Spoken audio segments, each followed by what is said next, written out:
Hello, welcome to Unicorn Princess Tarot. So, reading po to for water sign, Cancer, Scorpio, Pisces. Take only what resonates. Bali, hindi to magre-resonate sa lahat. Please do like and subscribe na lang sa ating channel kung hindi ka pa nakaka-subscribe. At pa-comment na lang sa baba. Meron tayong special channel for Water Sign Philippines. Please do check it. And personal reading din, tarot reader, paki-search na lang siya. Start na natin. Please do follow me on TikTok din, Unicorn Princess Tarot. Kindly check it out. Start na natin. This is for Earth. Water sign, yan. Cancer, Scorpio, and Pisces. King of Cups, yeah, this is you. And the Queen of Cups, wow. Ayan. This is, nakaganyan. Naka-reverse pala siya, nagpakita sa akin. Five of Swords is at the bottom of the deck.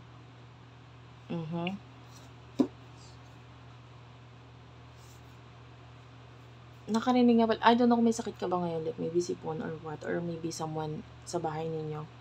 May ganun. This could be your reading. Or hindi okay ngayon, may sakit. Nakakita rin ako ng like maybe soft drinks. So I don't know kung may kainom mo lang ng soft drinks or what. So, dito sa nakikita natin,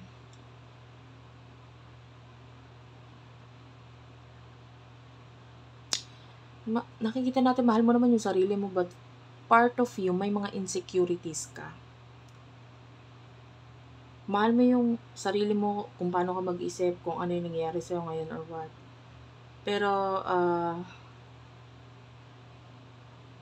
parang may mga pagbabago kasi sa'yo ngayon na hindi mo nagugustuhan. Like, maybe physically or I don't know, you want to end this. Yeah, I can see someone here na nagte-take ng mga medicine, umiinom ng kung ano-ano. Gusto mong mabago kung ano yung nangyayari, kung ano ka ngayon, you want to make changes.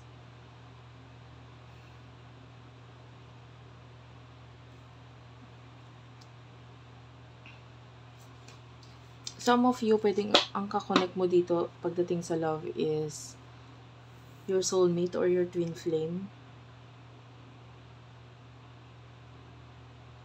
Parang may connection dito na nasa magkaibang mundo or nasa hindi pala nasa magkaibang mundo. It's like parang alien, 'di ba? I mean parang parang magkaibang lugar kayo ng person na ito ngayon. So, nakakaamoy ako ng pruta. So, I don't know kung kumain ka ba ng fruit na anong tawag dito? Pwedeng may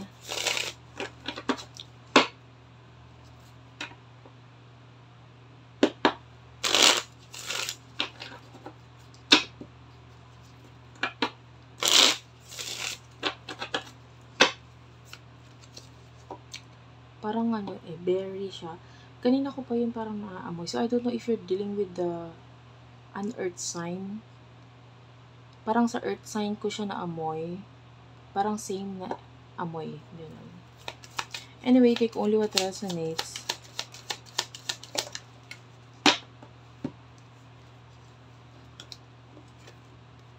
Page of Swords is here.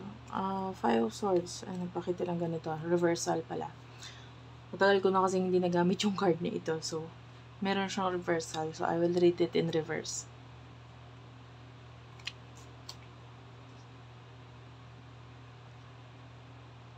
Nakita tayo dito ng person na nako-curious siya sa kung ano yung nangyayari sa'yo ngayon. So, pwedeng walang connection.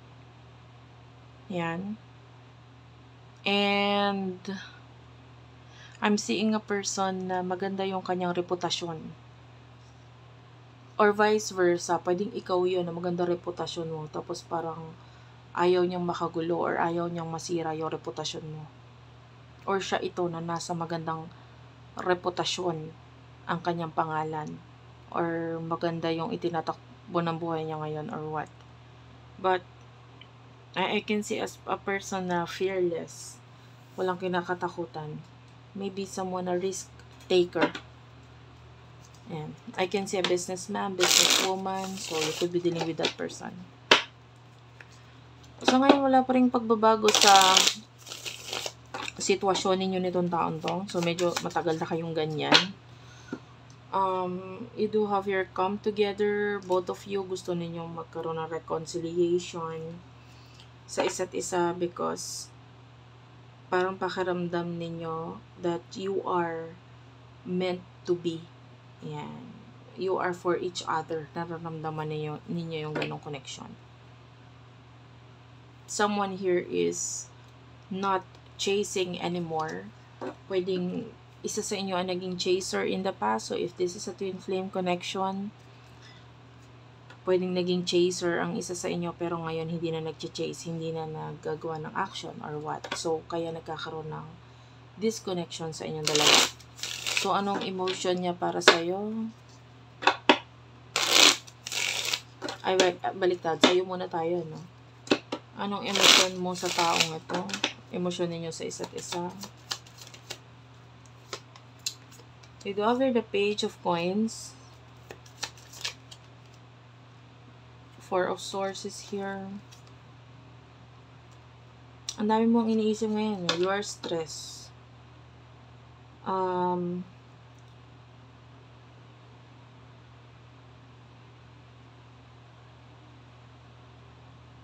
Feeling mo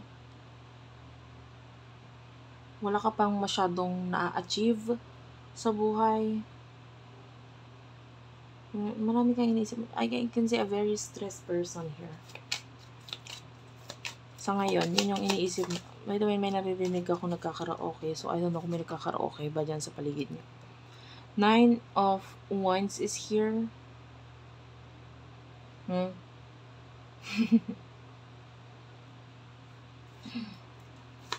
Wait lang. Isa pang card. The Fool. Pareho kayo nag-overthink, guys. Pareho kayo nag-overthink nitong person na ito. Trash is here. Yeah, you feel like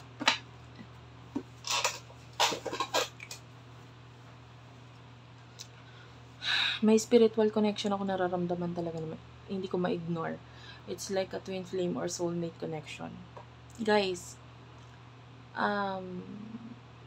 you have to love yourself.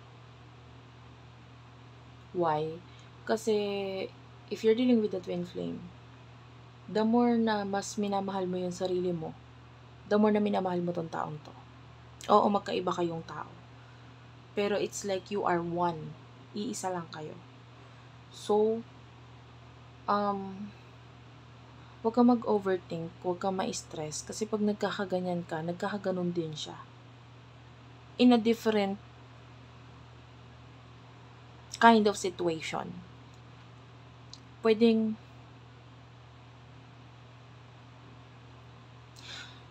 pag namamblema ka, yung person na ito, namamblema din nang hindi niya namamalayan kung bakit siya namamblema, bakit siya malungkot, bakit siya parang hindi siya inspired ngayon. So, pag ganun ka, ganun din siya.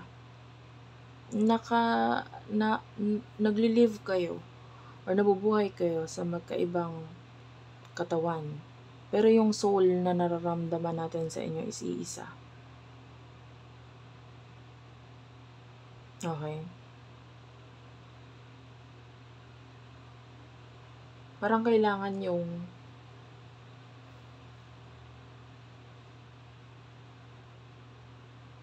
kailangan yung mag-work out together.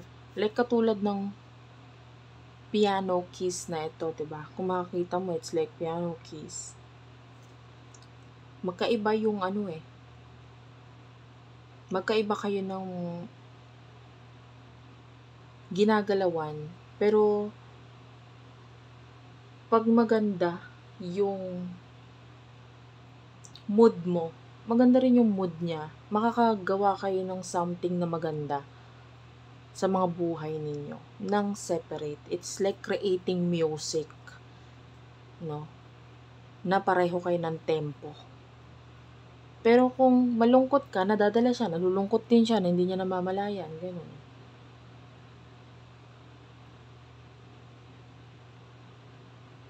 Parang ganun yung nagiging connection ninyo. Masyadong malalim, guys. Masyadong malalim ang connection nito. Nakakita ko ng person na nababalisa, so I don't know if you're feeling nervous or what. What will happen in the near future for the both of you? You do have your 7 of Cups.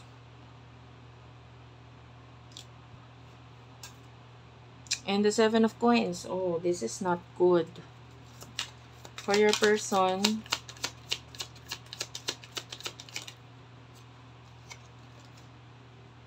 para sa person mo, it's the Emperor and the 10 of Cups. Bottom of the deck is the King of Swords. And it's in reverse. Mutual energy is karmic. So, I can see connection in the near future na medyo magkakaroon ng issues sa mga kanya-kanya ninyong sarili. You do have here a reality check. And pwede magkaroon ng problema. Lalo na pagdating sa pera. Guys, huwag kang maging tamad. Kung hindi nag-work out sa'yo yung isang bagay, ang kailangan mong gawin is huwag kang, I'm seeing you being impatient. Nawawalan ng gana, nawawalan ng, alam mo yun, pwedeng feeling mo wala na talaga, ganyan. Hindi masyadong mag-workout, problema, ganun yung iniisip mo eh. Huwag mong gawin yun. Okay? At saka kung may mga issues as much as possible or problema, unahin mo muna yun. Kasi, pwedeng magkaroon ng patong-patong na problema dito in the near future for you. Okay? In the near future, karmic is here. So, there's a lesson. So, pwedeng makaharap ka sa isang problema and may lesson kang matututunan doon.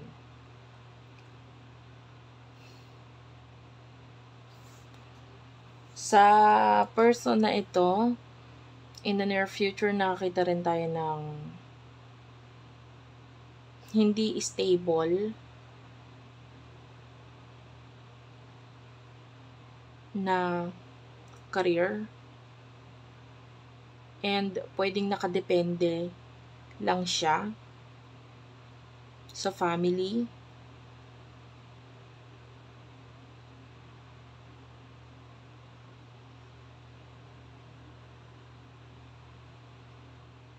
Tell me about this. Or vice versa, family niya nakadepende sa kanya. So, medyo eto ha, dalawa lang yung person mo. Dalawa lang pwede mangyari sa person mo. The alien is here. Yeah, you could be dealing with an earth sign. Dalawa lang ang pwede mangyari dito. Pwedeng yung person mo ay hindi maging stable ang kanyang career. And then, ang mangyari, siya ay nakadepende sa kanyang family in the near future. And, ikaw din, nagkakaroon ka ng problem, so pareho kayo. Or, siya itong work ng work, career ng career, tapos yung person naman niya, or ang mga tao sa paligid niya, inaabuso siya. So, medyo nahihirapan yung person mo doon sa part na yun.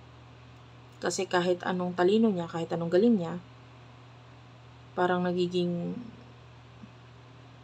kahit ano kasing dada ng person mo, kung siya ito na nagiging parang breadwinner na tawagin, walang nangyayari doon sa mga tao sa paligid niya eh. Parang ganun at ganun pa rin.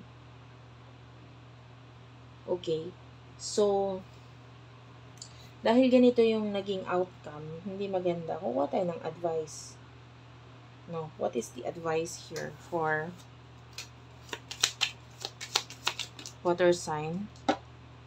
You do have here the Chariot and the Lovers and the Empress in reverse.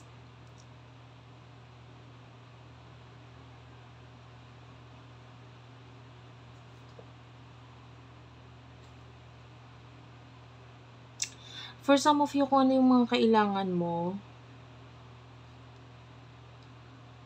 or feeling mo kailangan mo, i-block mo muna. Or wag muna yon, diba? Doon muna tayo sa kung ano talaga yung bagay na gusto mo.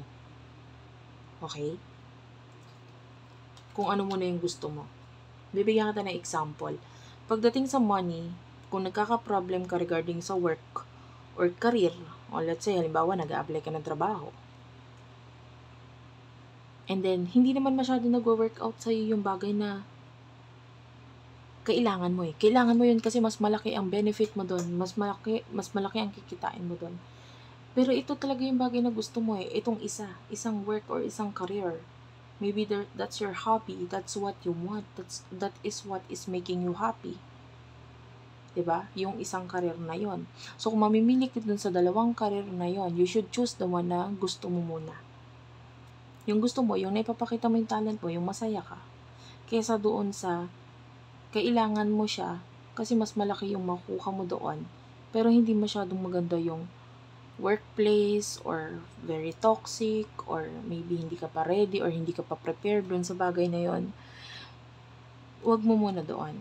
Nagigets mo. Kasi huwag ka magmadali. Yun lang. The Chariot is in reverse. And this is about someone na hindi nagmamadali. Okay, gusto mo yung bagay na mas malaki yung magiging benefit mo, pero maaaring hindi naman siya masyadong nag-workout para sa'yo. So, sayang lang din. Diba? Doon ka na lang sa mas magbe-benefit ka muna. Thank you for watching. I love you all and bye-bye.